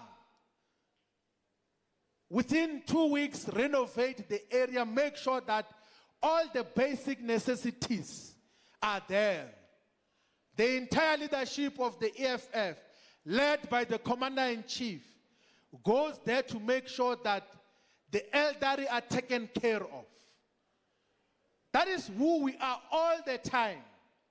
We are on the side of the people. If this anniversary was an anniversary of a different organization, all the shebeens and taverns and clubs will be full of people drinking alcohol and showing off wealth. Showing off their newly bought cars, showing off their designer clothes. Driving around and taking advantage of young girls. if it was an anniversary of a different organization. But because we are an organization of the people, when we go to have anniversaries of the EFF, we go and engage in programs and activities that will meaningfully change and improve the lives of our people. Because we are on the side of the people. We are the only organization that lives on the side of the people. But we have an obligation as members and supporters of the EFF to give birth to ourselves. An obligation of all fighters of all ground forces is to politically and ideologically reproduce yourself. You must give birth to yourself so that we are many who are able to take over political power. We capture the state and take the economy to give to our people. We will not achieve all this if we have not taken political power. And we have said, fighters, that contesting political power through democratic means is one of the immediate options. But if people are going to prevent the democratic space, we are going to utilize any other revolutionary means possible to liberate our people. And that is unapologetic. And we can already see the signs of people who do not respect the laws of this country. Look at what is happening around the leadership of the EFF. The president of the EFF and Kommissar Mbuiseni touched a white person at the funeral of Mama Madikizela, Winnie Mandela. And then they are prosecuted for more than 3-4 years now. The Secretary General touches a white person in Parliament. He is still under prosecution now.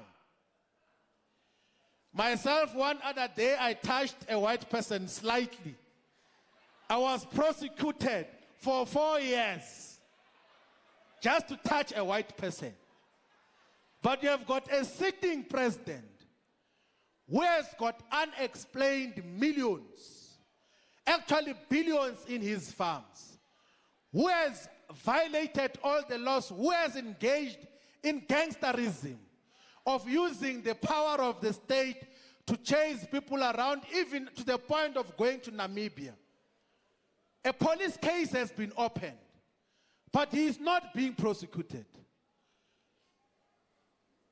So we've got a lawless president who is vandalizing the laws, everything. We've got a government that sells a South African Airways for 57 rands. There's not a single part in an aeroplane which you can buy for 57 rand. Nothing. Not even the seat cover.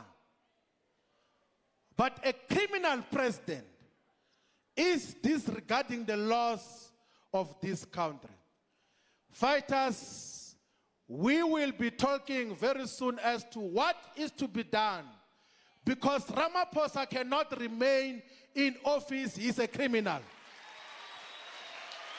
We can never allow Ramaphosa to remain in office. He is a thug. He's a swindler. He's a trickster.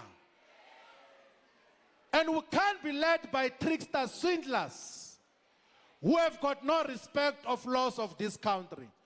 Why should all of us be subjected to these laws of this country if a criminal president is not being held accountable?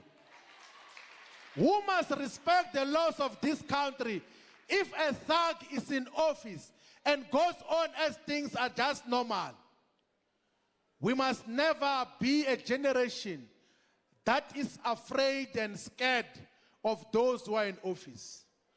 Whoever can say what, it is us, the EFF, who removed Jacob Zuma from power when he had sold this country to the Guptas. He was faced directly with the motion of no confidence, a bullet of the EFF when he had to jump and fall on his own sword. We can assure you, fighters, that if we work in a disciplined, dedicated, fearless, and militant way, we are not going to finish 2022 with Cyril Ramaphosa in office.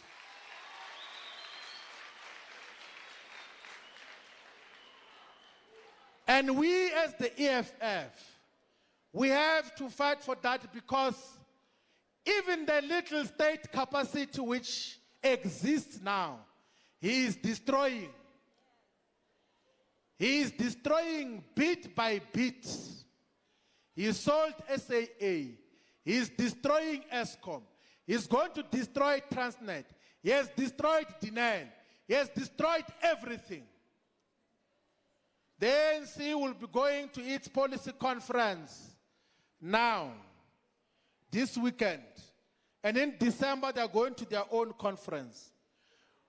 So on the 2nd of July, 2013, before we went to the National Assembly on what is to be done, we asked society 3 questions. I'm going to conclude now.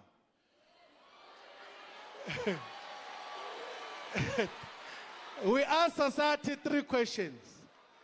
The first question was, do we fight for economic freedom within the ANC or within the Congress movement?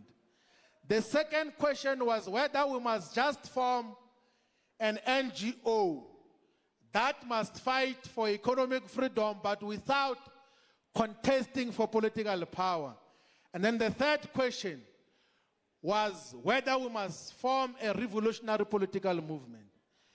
I want to talk about the first option because there are people who call themselves economic freedom fighters in the Congress movement who came to us and said, please don't take the option of forming a political party. We are going to fight for economic freedom within the Congress movement. And these people, some of them are leading the ANC now. They include the current chairperson of the ANC in the Eastern Cape, Oscar Mabuyan.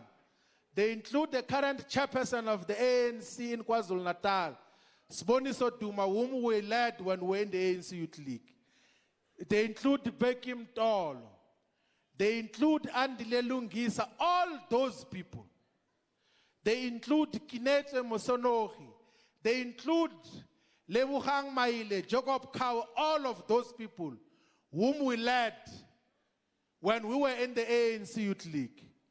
All of them said that they are going to fight for economic freedom in our lifetime. We know that they are part of people who are part of our generation there who have already defined themselves outside of the struggles of economic freedom in our lifetime, the Bruno Mtolos of our time. But the ones who are there who said that they are going to fight in the Congress movement for the nationalization of mines, for the creation of state bank, for the expropriation of land without compensation. Let us see if they will join into that cause. But one thing that we know is that the ANC is not a vehicle for economic emancipation. The ANC is not a fighting instrument to liberate our people. Whatever can happen, there is no one who is going to make the ANC a revolutionary organization. The only revolutionary, militant, dependable organization that will fight for the total emancipation of our people is the economic freedom fighters. That is why we must protect this organization with everything. That is why we must not be easy to be mobilized into factions when you're going to your provincial people's assemblies. When people call you into secret meetings, you must ask a question: how are our people going to benefit from this meeting, which is talking about individuals? All the time, we must not be self-seeking. There was an era in the history of the EFF where we had people who characterized correctly as staff riders. People who just climbed not knowing what is the real generational mission. I'm believing now that we have got committed soldiers and ground forces of the EFF. And that can only be proven by discipline, by dedication, by complying to the Constitution, to the guidelines of this movement. Some of you, you must not be obsessed with leadership responsibilities when you know that you do not add any value.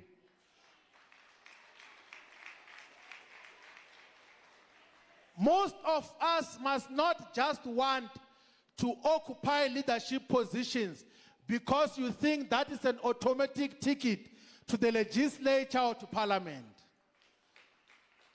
You can't be a fighter who is always obsessing on being a councillor or an MPL or a member of parliament.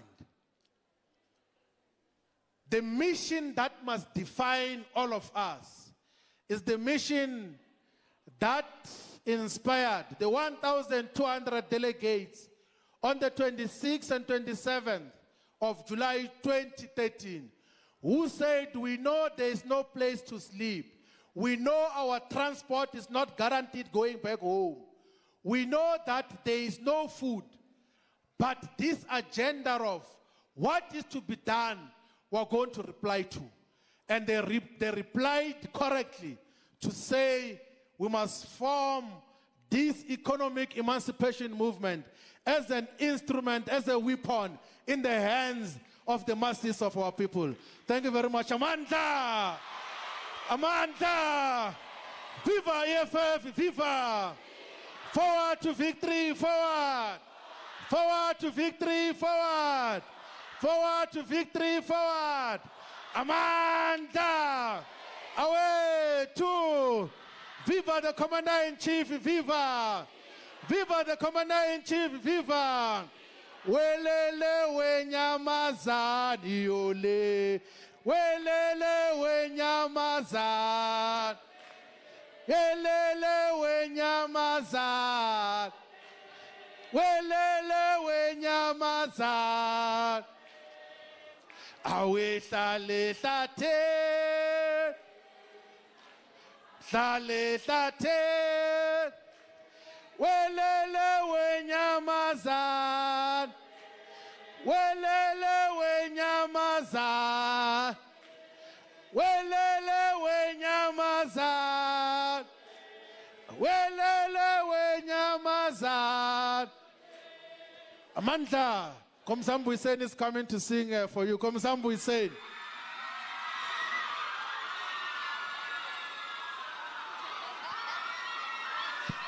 Batiyazania yizwe lethu solithatha nge-EFF away from Cape to Cairo, Morocco to Madagascar, batile Azania yizwe lethu solithatha nge-EFF batile iaza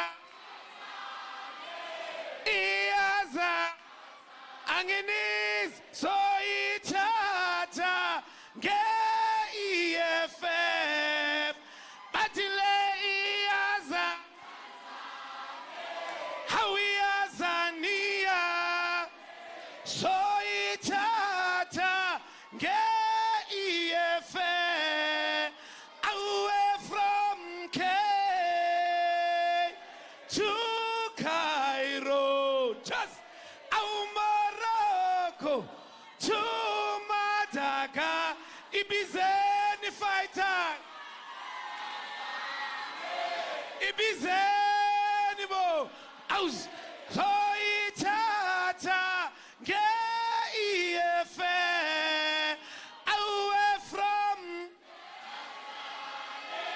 to Cairo.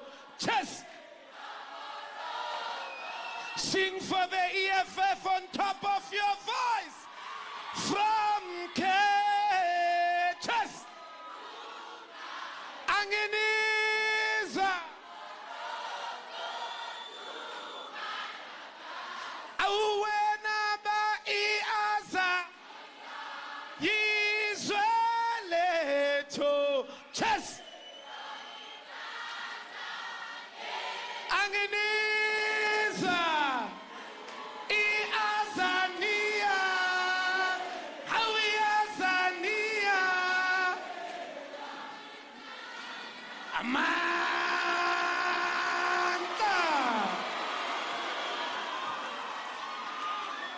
Thank you very much.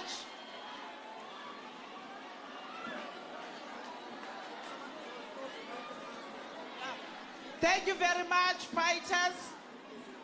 And thank you very much, Deputy President.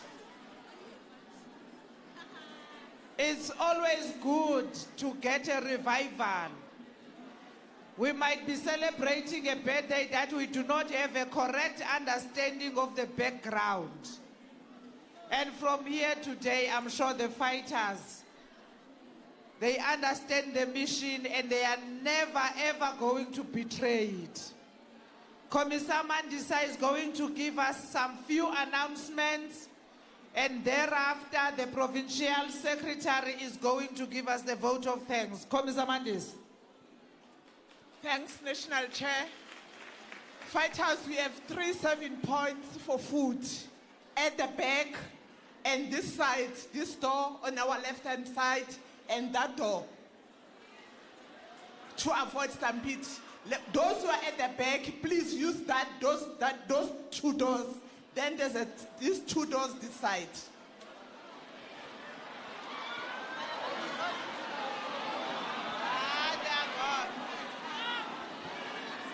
Amanda! Amanda! Fellow fighters, Saturday we have appointment with the Destiny. We'll be there in Sisaramabodu Stadium. So there will be buses. Leadership so all of you are invited. There will be a space. Let's come in the numbers to listen to the Commander-in-Chief. I deliver the message. Amanda! Maibuye! Africa! Fatse ka muso atunu sangene musebenzini fatse!